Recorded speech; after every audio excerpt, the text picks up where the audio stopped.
So, the visible origin and passing of suffering. So you read this. It's actually very obvious. The Baraka actually asked his question. Said, and the Buddha asked his question.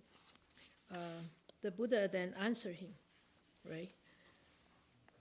The Buddha said, there are these people in this place who will be executed, who will be imprisoned, who will be fined or censored. Will that bring lamentation and sorrow in you? So what did Baraka actually, how did he answer the Buddha? It would bring lamentation, it would bring sorrow, right? So then he said, are there any who will be executed, will not bring lamentation? Yes. So which one? For the first one, who will bring, those who are executed, imprisoned, fined or censored, brings lamentation and sorrow in you. Who are they? Those who has attachment. Yeah, very good, young ones. Knowing it sooner is better, isn't it? Yes, because I have desire and attachment to these people, to these ones. So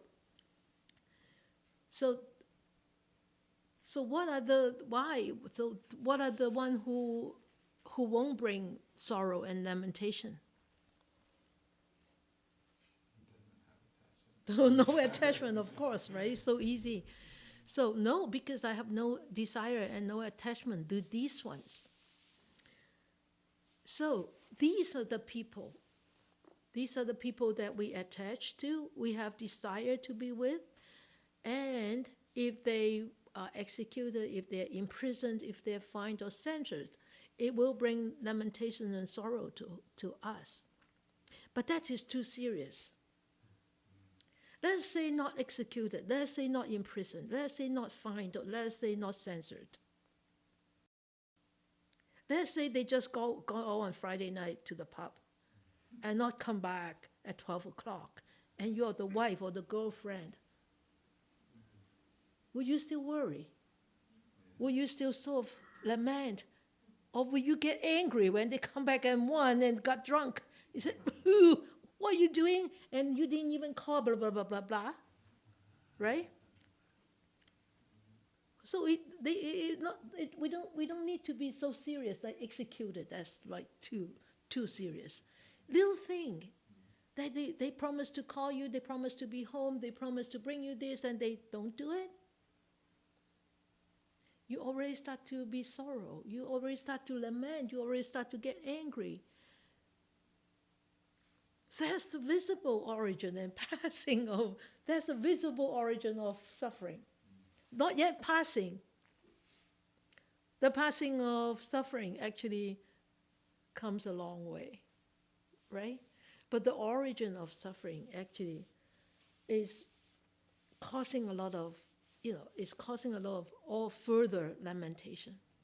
Because when we suffer, if we are not aware, if we don't have that awareness to the nature of this suffering, what do we do? Young ones, what do? We just keep rolling in suffering. We keep rolling in sufferings like a snowball, right?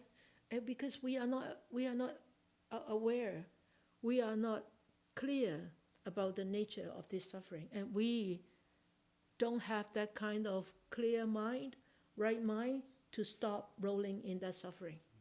So we continue to roll in the suffering. So the Buddha said, apply this rule. There is one rule that you can apply. He said, apply this rule. To the past and to the future. If I teach you, he said, if I teach you that, oh, yeah, I here, he said, if I teach you about this you will become very perplexed about this suffering in the past or about the future. You become very perplexed and doubtful.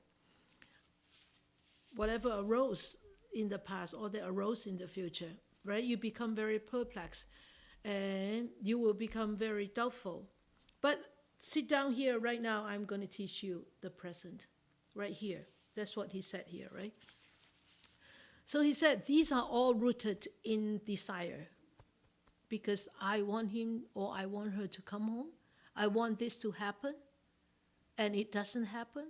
So I start to become what? Angry, sorrow, sad, whatever. Because I have this desire, rooted in desire. This wish is rooted in the desire. And with desire as its source, because I have this desire for it to happen this way, right? And also because desire is the root of all suffering. So what is another word for desire? Okay. Craving and greed, right? Craving and greed is actually the another word for desire.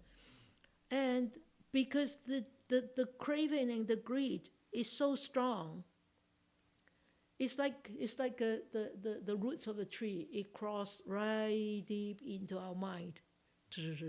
Without the depth of the craving, it's so difficult for us to comprehend. Until we start to really look at ourselves very objectively and very mindfully and in a very detached way, but not as an outsider, but very detached way. Then you start to see, wow, this craving is strong. And when craving is not fulfilled, what happens next? Yeah, but what comes? What comes the next as the suffering?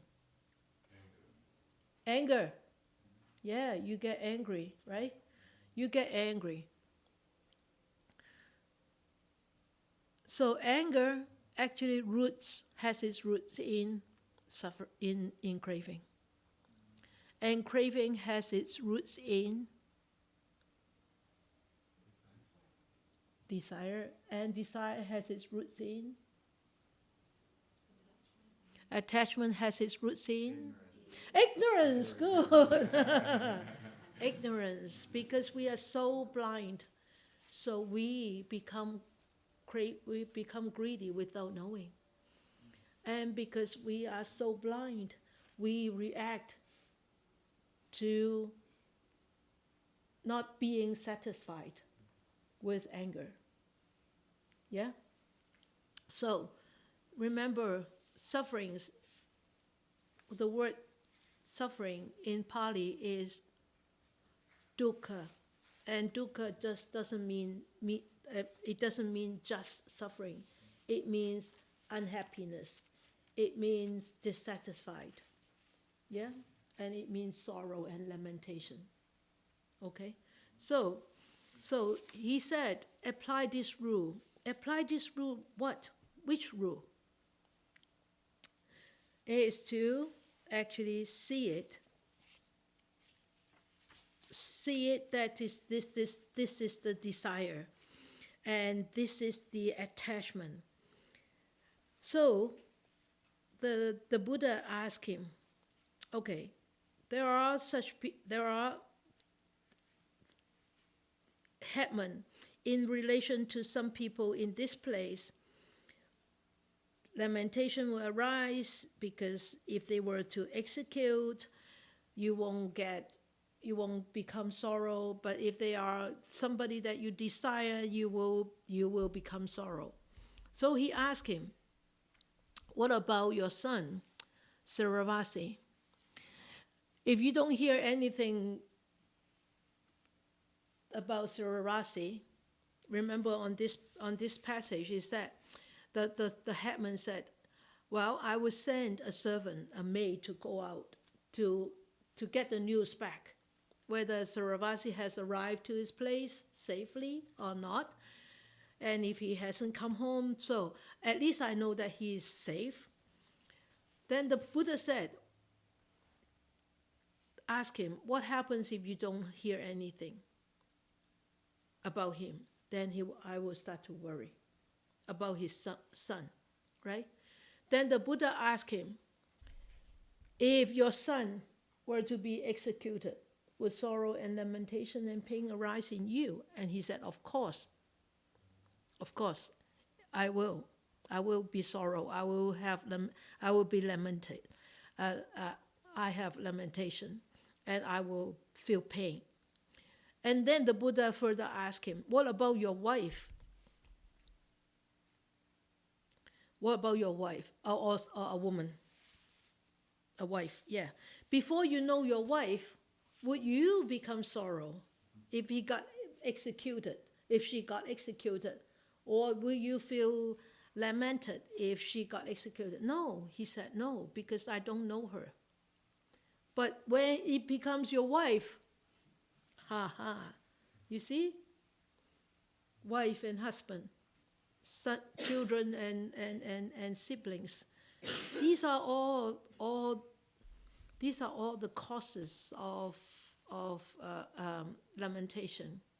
So the next one is same with the wife, right? So whatever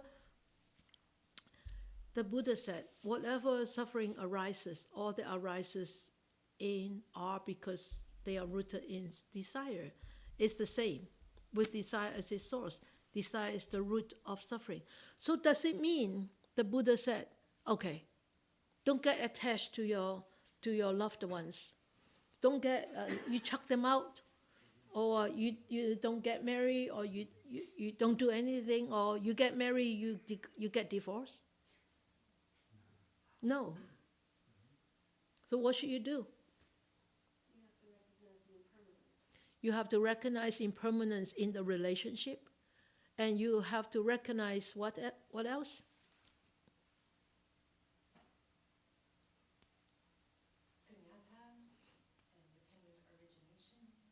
Okay, how? Well, through impermanence, through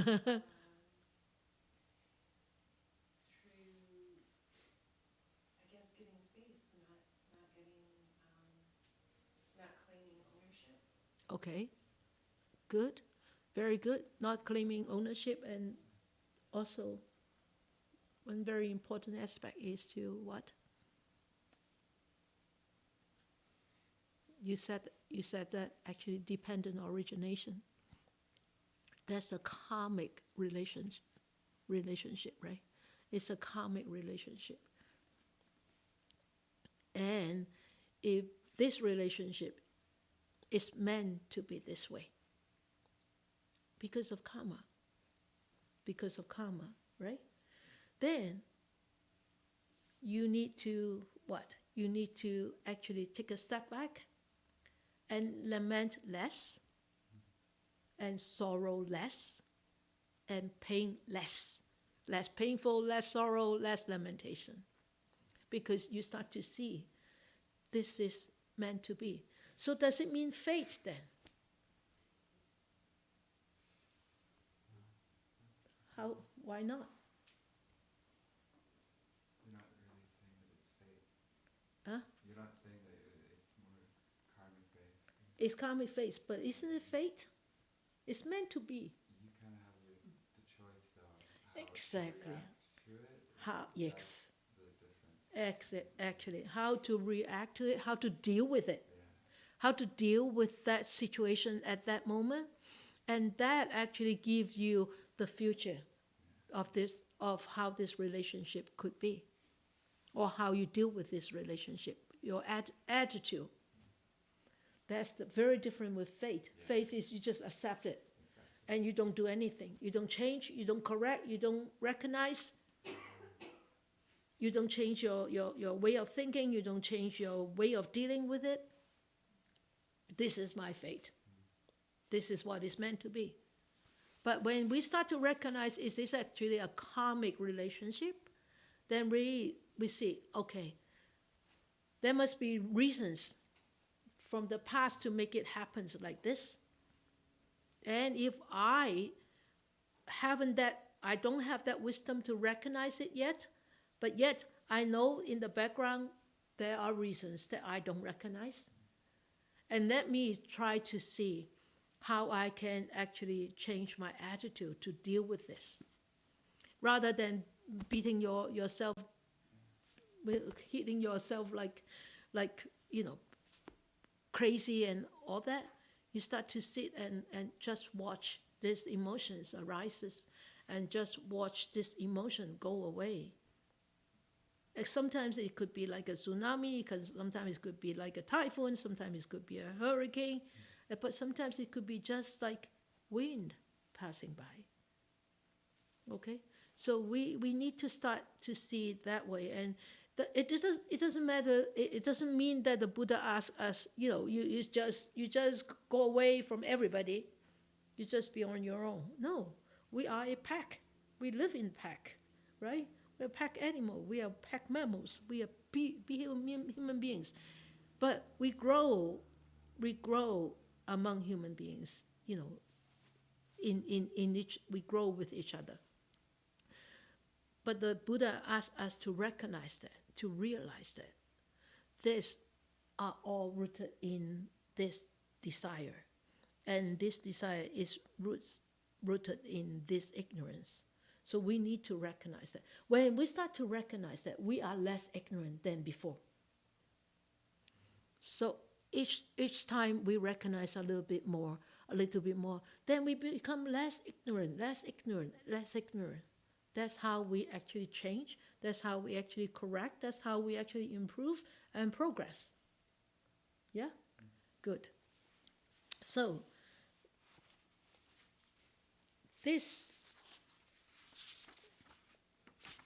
the next subchapter is investigate the teacher himself. Here it means the teacher means the Buddha. The Tathagata means the Tathagata is one name of the Buddha. We actually studied it last week. Was it last week? Yeah, last week in those previous chapters. So this sutta is called Vimamsaka Sutta. Is the request for explanation. And in this book, sutta is mean a book. The Buddha actually taught the monk. He said, monks, a monk who is an inquirer, not knowing how to gauge one's mind, should make an investigation of the Tathagatas in order to find out whether or not he is perfectly enlightened. So monks is the Buddha actually addressing bhikkhus or bhikkhunis who are actually his students. The teacher, the Tathagata, the Buddha actually asking his students to investigate himself. Okay? So you can see how humble our teacher is, and how honest, and how not afraid, not fearful our teacher is. Okay, so he said, investigate the teacher, investigate the Tathagata with respect to two kinds of states. So you read it. Are there or not any defiled states cognizable through the eye or through the ear? That means, did you see with your eyes or hear with your ears any defiled states of your teacher? But we have how many senses? How many senses? 6. But why would just be eye and ear? That's where you see or hear like a lot of actions, all of the actions of somebody else. Yeah, not just through like No. here thinking. Oh, I'm thinking, but you don't actually see it, but you don't actually hear it. And why is he just really hearing? It's the verbal actions of the teacher. Yeah, but why? Why? Go back to ancient India. Exactly. Because all the teachings were passed down in an oral tradition, remember? Yeah. In the old days, yeah? It's not being passed down by this. Now it's passed down in words because we don't have the Buddha anymore, right? So remember in the old days everything was passed down orally. So hearing it with the ear is important. Okay? So are there any defiles? Are there or not any defiled states? Or are there or not any mixed states? What does it mean by mixed states? What do you understand by mixed states? Maybe somewhat defiled and somewhat good. Yeah, somewhat defiled and somewhat pure. Mixed states. Yeah, not defiled. Okay, defiled and not defiled. Okay, good. And then are there or not any cleansed states? That means completely pure, right? Pure states. And has this Venerable One attained this wholesome state over a long time, or did he just attain it recently? How do you interpret this? If it's recent, it's maybe just a passing mood. Okay. Okay. Well, the truth would be infinite, it would have to come back over a long time. Yeah. In order to become a fully enlightened being, it takes a long, long time. Exactly. Yeah. Eons of lives to actually perfect the paramis, right? The perfection, and then to attain it in just recently is still questionable. Okay. So if that it actually right here, what it means is, has this Venerable One been walking on this path for a long, long time? And is he really well equipped and completely abandoned all the defilements? Yeah, that is actually the whole meaning. It's not just about enlightenment. It's actually about walking on this path for a long, long time. And most important is not just walking on this path for a long, long time, but continuously and diligently and scrupulously. We have been walking on this path for a long, long time, but we are not diligent. We are not scrupulous. And we are not continuous, right? So that's the problem, right? That's why we're still here, trying to improve, trying to progress. So has this Venerable One acquired renown and attained fame so that the dangers are found in him or are not found in him? What kind of dangers do you think? Ego? Huge ego, Yeah, huge ego. And what else? Like money being included in that. Money. Yeah. Tisa, you were going to say something? No. Okay. Yeah. Ego is the big thing. Arrogance. Yeah. When your ego is really big, then naturally you will become very arrogant. When one become arrogant, how does one treat people? Not well. Here, actually, it follows. Yeah, no respect. So, actually, right here it says, actually, the Buddha, did he despise people? Did he belittle people? No, right? So, is this Venerable One restrained without fear, not restrained by fear? Without fear, not by fear. How do you understand this?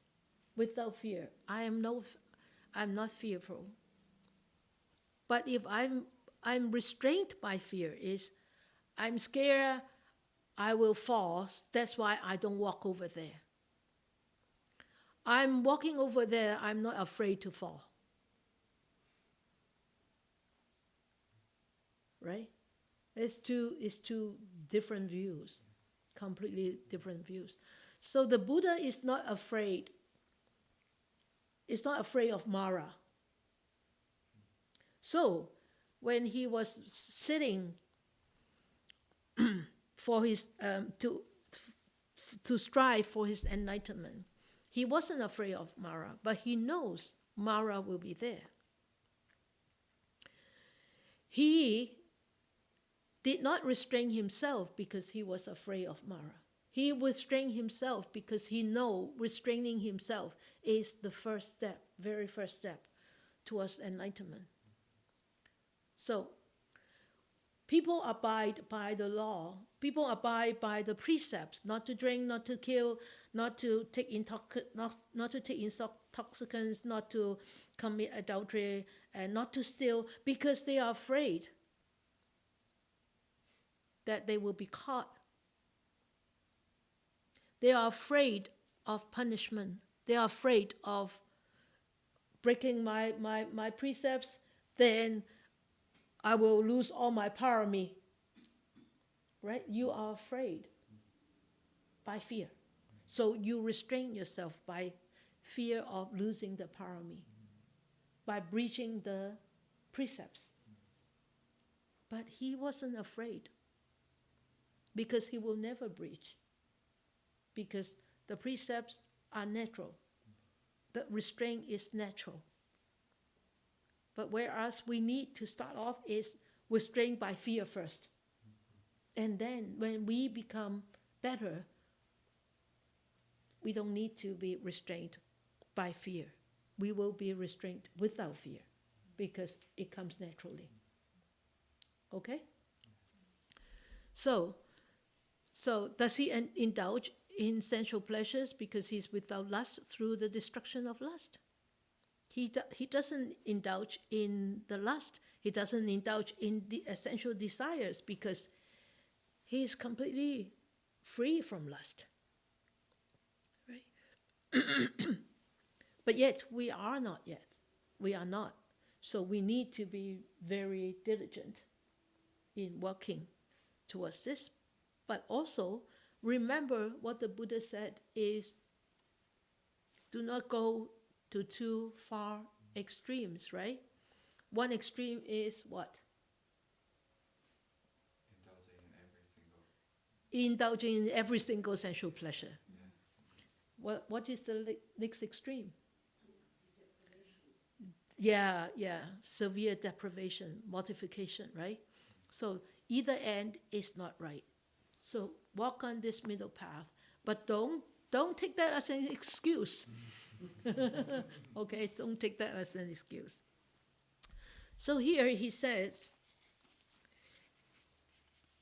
on paragraph 10, he said, now monks, if others should ask what are the Venerable One's reason and what is his evidence whereby he said, without fear, blah, blah, blah, blah, and then whether that Venerable One dwells in the Sangha or alone, while some there are well-behaved and some are ill-behaved, and some there teach a group, and while some here are seen concerned about material things, and some are unsullied by material things, still the Buddha, the Venerable One, does not despise anyone because of that.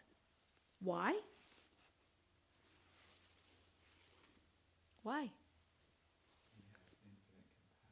He has infinite compassion. Good.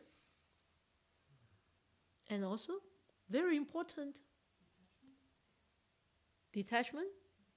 There's no judgment. He doesn't react to things. One important thing. No ego. Equanimity, because he knows everyone has a Buddha. Good. Because he knows every one of us has this Buddha nature in us, in ourselves. But it's just, at this time, it's being masked by those material things because we are ignorant. Yeah? So remember, you are all the future Buddha. We are all the future Buddha. Don't despise yourself. Even though people belittle you, you don't have to be angry. You don't have to feel upset. But you don't have to feel egoistic too. Oh, I'm going to be the future Buddha. That's what the sister said. So, you belittle the future Buddha, or you go to hell. Don't say that. You need to have compassion for those people who are ignorant, that they don't see that each one of us has this Buddha nature, and that's why they don't respect you. They don't respect you the way you are. Okay? So remember, the Buddha has actually provides such a good role model for us on how to behave and how to respect others. Okay? So, and are there found in the Tathagata or not cleansed states cognizable? Of course there are, right? Completely cleansed. No blemishes. And then he said, I placed confidence in the teacher. Who is the teacher? The Buddha. The Buddha, right? The Buddha. And then the Blessed One is the perfectly enlightened. And the Dharma is well proclaimed. It's well taught by the Blessed One. And the Sangha is practicing the good way. So these three are called the triple gems or triple jewel. Yep. Okay. So then for us, we place the confidence in the Buddha, we place the confidence in the Dharma, and we place the confidence in the Sangha. The Sangha is, at this present moment, you can see it. This is called Sangha, a community of practitioners or community of monastics. Okay? So, and he said, monks, when anyone's faith has been planted, rooted, and established in the Tathagata through these reasons, terms, and phrases. Why? What kind of reasons, what kind of terms, and what kind of phrases?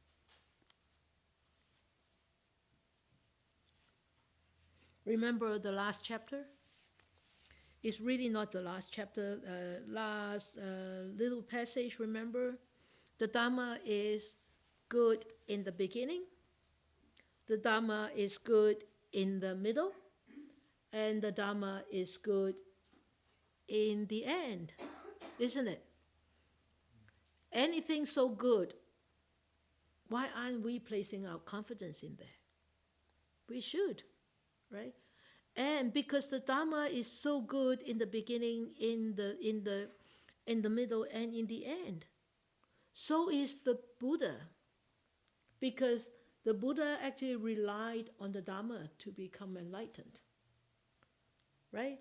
The Dharma is the teachings that he gave, basing on his own experience through this process of enlightenment, right?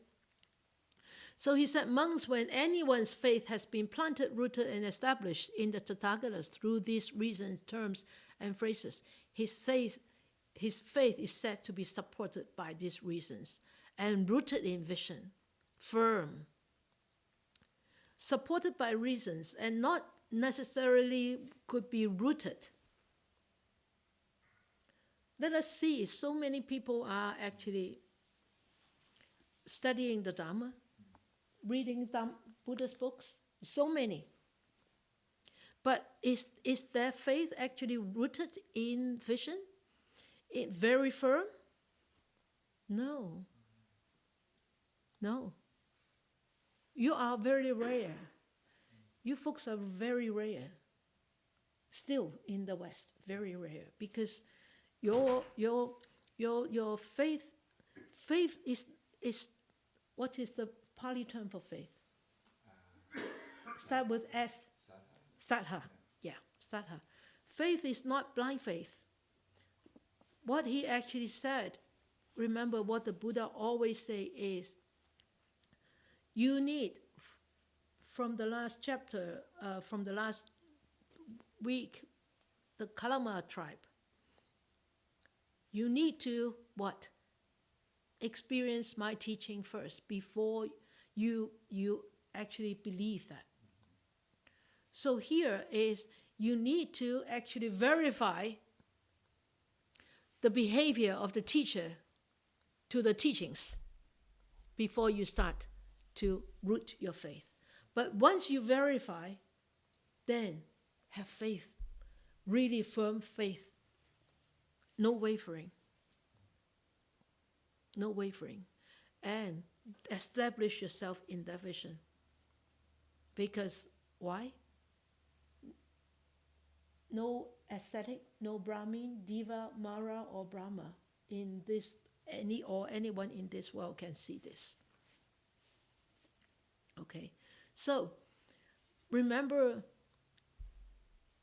the Buddha actually says that anybody who has seen the Dharma actually has seen the Tathagata.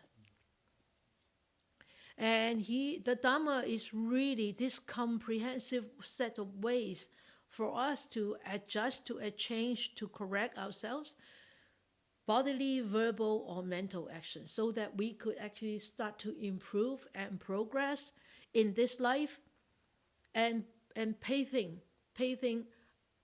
the future life, the path to the future life. Okay? So if we have experienced that, and if our faith is really not firm, it's like digging wells. We dig a well today here, we dig a well today, tomorrow over there, we'll dig a well over there next week. We never get water. So you need to be firm. When you experience this, then you need to actually firmly practice and stay. And this doesn't mean that we actually blindly believe in the Buddha. No. He said, don't believe in me. Don't abide by what I teach. You need to experience, right? Remember the teaching to the Kalamas. This is actually, the teaching of the Buddha is actually very different, so very different from all other religious practices, because he is not a higher power, and he is not an external God. He's not an external God or any higher power that actually can alleviate all our unwholesome karma by his superpower. That's a very, very big difference. We are responsible for that. So we need to work. The Buddha has done his work already. We haven't. So we still have to actually persevere and work harder. Okay? So I want you to do some reflections.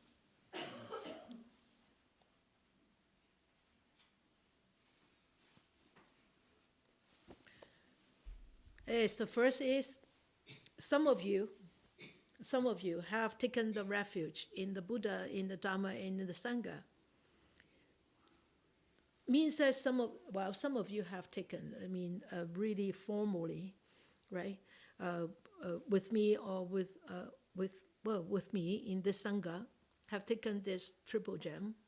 The Buddha as your teacher, the Dharma as your teachings, and the Sangha, the monastics as your existing teachers. Have we changed?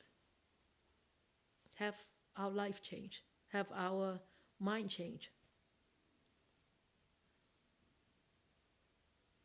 Yeah? How? Share? Experience? Share? Anybody want to share? Well, I can share. What brought me to this particular path is an understanding of suffering and why it happens and why we suffer when other people suffer. And so the explanation of suffering don't have anywhere near the objectivity looking at it that way. Because to me, it's just the world is full of it. Yeah. but at least it gives some sort of answer, Mm. which allows me to kind of distance myself. Good, Yeah, good, good. or at least a little bit more. Mm. Have you taken refuge yet? I started to in mission. Oh, you did. No, Oh, it you didn't. happen Oh, okay. Because I had a problem. I have a thing about mosquitoes. Oh, they have plenty there, right? Take them off themselves. Okay. But you didn't. I mean, refuge. Just I take refuge in the Buddha. I take refuge in the Dharma. That's the first foundation, Oh, okay. and then the precept is the next step. Okay. Yeah. You deal with mosquitoes later. Yeah, you can deal with the mosquitoes later. Okay. I teach mosquito meditation. It works, I tell you. But sometimes it is painful for a very short moment, but it works perfect, isn't it? Right? Yeah. He knows. Anyway, I would be interested in doing that. Okay. Yeah, we'll let you know if you're interested in doing that here. Okay. Every year we will have this ceremony at least once a year. Okay. All right. I want you to reflect on this. You don't have to. I mean, you don't have to tell us, but it's good for discussion. So, are we open to let others know that we are the students of the Buddha, or commonly being called the Buddhist? Yeah. It's okay what people call you. No. Are you open to let people know that you are actually yes? Oh, I'm a Buddhist. Is that what? You're what? Here in Chilliwack? Shh, we have to delete this. No, Chilliwack actually has changed a lot in the last 25 years. It has changed a lot, yeah. I remember the one long term, you remember, she passed away just recently. I remember a friend, I've known her like 24 years now, but she passed away just a few months ago. She said she once went to buy a birthday card at a card shop, and she was wearing a pendulum, something yeah, and it was a Guanyin Pusa, a compassionate Bodhisattva, Guanyin Pusa, and the lady was chatting to her very, very, casually and very happily. As soon as the lady raised her head and saw this pendulum, she said, "Oh, what is that?" And she said, "Oh, I'm a Buddhist." And she immediately looked away and said, "Okay, 225. So that's why I said, are you open to let others know? Are you open to let others know? Why not? And why yes? Are people more accepting now in the West for the Buddha's teachings? It's getting there. It's getting there.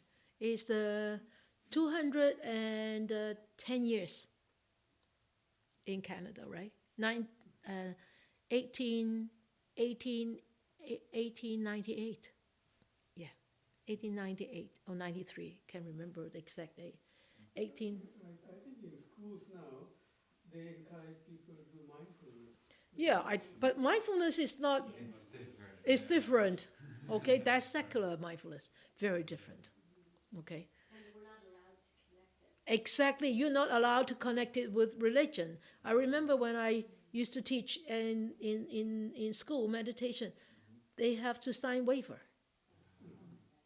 And some kids, they don't come to my class. That's nope. Mindfulness is secular. Remember, it's different. Okay, so this is what I want you to actually reflect on, and maybe next week you can discuss this. All right. Soon, 1 minute, okay?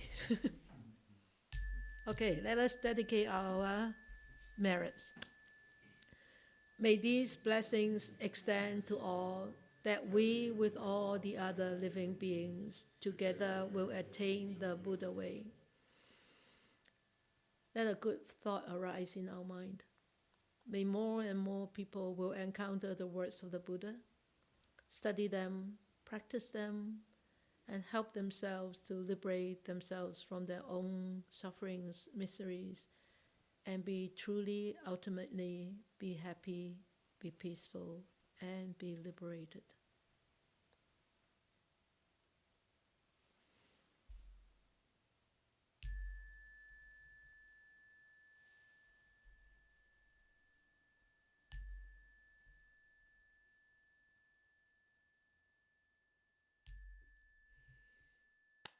Very good.